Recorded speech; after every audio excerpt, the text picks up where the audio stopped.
Michael is the Pulitzer Prize-nominated financial journalist and investment analyst whose work exposing an $80 million scandal at Bank of America captured international headlines. His book, Overdrawn, The Bailout of American Savings, foretold the nation's banking crisis, and his unparalleled ability to predict breakthrough investment trends has been featured in the New York Times, Detroit News, the San Francisco Examiner, Kansas City Times, and the Wall Street Journal. Michael has also risen to the top of Silicon Valley as a board member and senior advisor to a prominent venture capital fund. And now he is Monday Morning's Director of Technology and Venture Capital Investing. Michael Robinson, thank you for being here. It's great to be here, Mike. Michael, we've got a big story developing right now. It's a true threat to the Fed. In fact, every central bank's cartel-like control over the world currencies. We've never seen anything like this before. And now, some of the biggest venture capitalists, folks in your circle, they are pushing millions of dollars into it. The biggest companies, they're starting to integrate it into their operations. But even more important, this new money, we've tracked down people using it to turn hundreds of dollars into thousands of dollars, into hundreds of thousands of dollars. Many are even turning it into millionaires. Now, Michael, a lot of folks have heard of Bitcoin, and it's unleashed a firestorm in the press. Now, I want to read some of these quotes for you now. Forbes, Bitcoin, the currency of a $10 trillion global market. Time magazine, this concept is perfect money. Fox Business, Bitcoin may become the world's payment method of choice. The Washington Post quoted experts calling Bitcoin the Holy Grail. Astonishingly secure, anonymous, invisible to the taxman. It could soon rival the dollar. And it's not just the press supporting Bitcoin. Ron Paul said dollar alternatives like Bitcoin are fantastic. They offer freedom of choice. They're commodities that offer better value than what the Fed is printing. The VP of PayPal, Bitcoin, the perfect currency by design. Bill Gates, it's a techno tour de force. Now, this one is especially intriguing, and get this. The CEO of Google, Eric Schmidt, he had the secret meeting in the UK. He was there with the Vice President of the Council on Foreign Relations and a former advisor to the Secretary of State. They were talking about how Bitcoin helps overcome problems people have with central banks. Bitcoin operates like gold mining, and that Bitcoin is going to be worth a lot of money. Michael, you've got the Bitcoin revolution covered from a lot of angles. Your background in venture capital, where all this money is flowing into Bitcoin, your Silicon Valley technology background, your investment background. So let's start with a very important question. Is Bitcoin even money? Yes, absolutely, Bitcoin is money. Because there is no central bank, it's money that runs through this decentralized network around the world. Bitcoin is created at a set amount in set time increments. There's no manipulating it. That's why everyday folks look at Bitcoin, how it behaves, as a virtual gold standard. You're absolutely right there. But governments and central banks, when Bitcoin emerged, they looked at it as some fly-by-night operation. They made a very big mistake, Mike. This foolish view overlooks a very important detail. Just to keep Bitcoin running, it requires vast amounts of people to power this decentralized network. Take the top 500 supercomputers, the ones being used by governments, militaries, and monster tech companies. Combine them all into one supercomputer, then make 8 of them. That's how powerful the Bitcoin network is. You don't have to, I don't have to, we don't have to join this network to trade Bitcoin or invest in Bitcoin. No, we don't. All folks need to understand is this network isn't going anywhere, and Bitcoin is not some fad or some hyped up story. Look at Bitcoin as an electronic transaction or payment, one with no borders and no country. That really is the best way to explain it. I mean, after all, when we pull out that dollar out of our wallets and we put it in our bank account, or you pull out your credit card, make a wire transfer, go online and pay a bill, those are all just electronic transactions, exactly like Bitcoin. Absolutely, Mike. Now, MoneyGram becoming a major Bitcoin player and the president of PayPal admitting they're considering accepting Bitcoin, this is a big deal. It's critical folks understand where everything could be heading. PayPal processes 60% of all web transactions.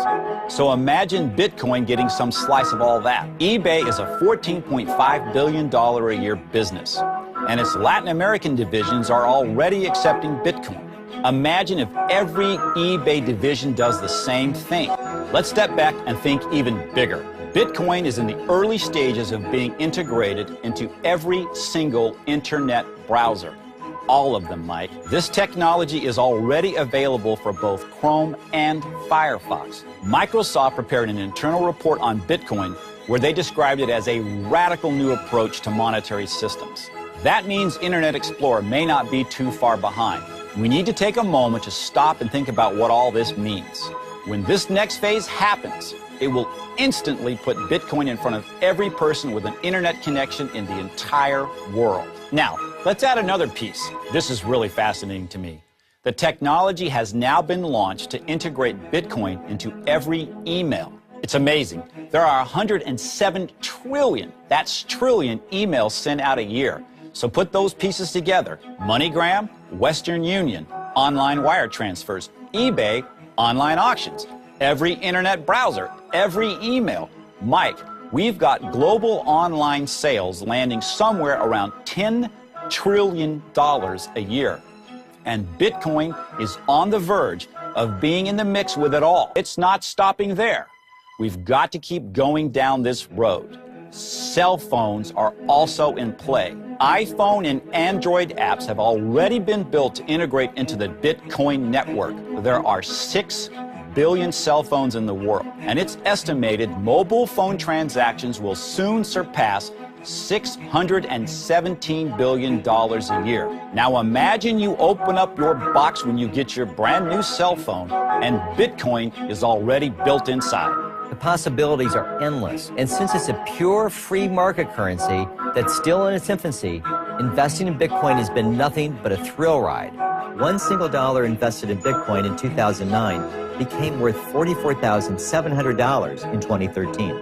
But it wasn't a straight line up. In June of 2011, Bitcoin began to crash in value. Everyone thought the end was near, but then it surged. And you hear these numbers, and it's almost unimaginable. 22,275%. So that means $1,000 invested in Bitcoin after this plunge transformed into over $223,752. Now, if you just got started in Bitcoin in 2012, that same $1,000 turned into over $115,394. And if you waited until 2013, once again, that same $1,000 could have become over $33,963.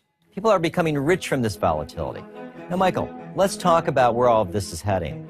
Driven by a pure grassroots movement, Bitcoin has seen a 44,312-fold increase in value. This isn't hypothetical wealth being created either. Even though it's anonymous, people all around America are stepping forward to share how much Bitcoin has changed their financial futures. I've never seen this kind of wealth being created and finding its way into the hands of average folks. We can't just look at this as an American phenomenon. This is truly global. A woman in Berlin named Heidi, she runs a tour guide business. She made 600,000 euros, so that's 774,000 US dollars in Bitcoin. Now she's accepting Bitcoin as payment for her tours. In another part of Berlin, the Kreuzberg district, there are 12 stores just in this area, Mike, taking Bitcoin. A bakery, a record store, a brewery, you name it. And in China, people are using Bitcoin to buy wine, to go to coffee shops, even to purchase medical equipment, and of course, to make money. 4 people got together and they made $280,000. One businessman even became $3.9 million richer from Bitcoin. I believe what we have is the most exciting investment opportunity on the planet. And this is all just getting started. Now let's talk about making money from this Bitcoin revolution. Major venture capitalists right now are flooding into Bitcoin. We're seeing funding from the inventors of Gmail, AdSense, Yahoo Mail. Peter Thiel was the first venture capitalist to fund Facebook. He funded LinkedIn and Yelp. He also co-founded PayPal. Thiel just poured millions into a Bitcoin company. Fred Wilson was the big venture capitalist behind Twitter. He just invested millions. These are not stupid people. But you don't need to spend millions to get into Bitcoin. Actually, it's just the opposite. This is the kind of venture capital opportunity that allows everyday folks to become venture capitalists themselves. We know this because it's happened repeatedly. Bitcoin rises, it falls, it rises back higher than before. And in every step of the way, it creates a lot of money. I like having something like that in play. Right now, Bitcoin is an opportunity to spend a few $100, $500, maybe $1,000, and that could turn into millions. Bitcoin has stirred up a lot of controversy regarding taxes. MSN Money has reported that it is ideal for anyone who wants to live outside of the U.S. tax structure, that it's virtually tax-free. But there's more to the story than that. There's just no other investment opportunity on the planet right now that offers this kind of potential. The opportunity you have in front of you now is very serious. Bitcoin has already made many people very rich. It has shown repeatedly that it can turn minimal risk into potentially life-changing rewards. Hundreds of dollars potentially turning into tens of thousands of dollars. Thousands of dollars transforming into hundreds of thousands.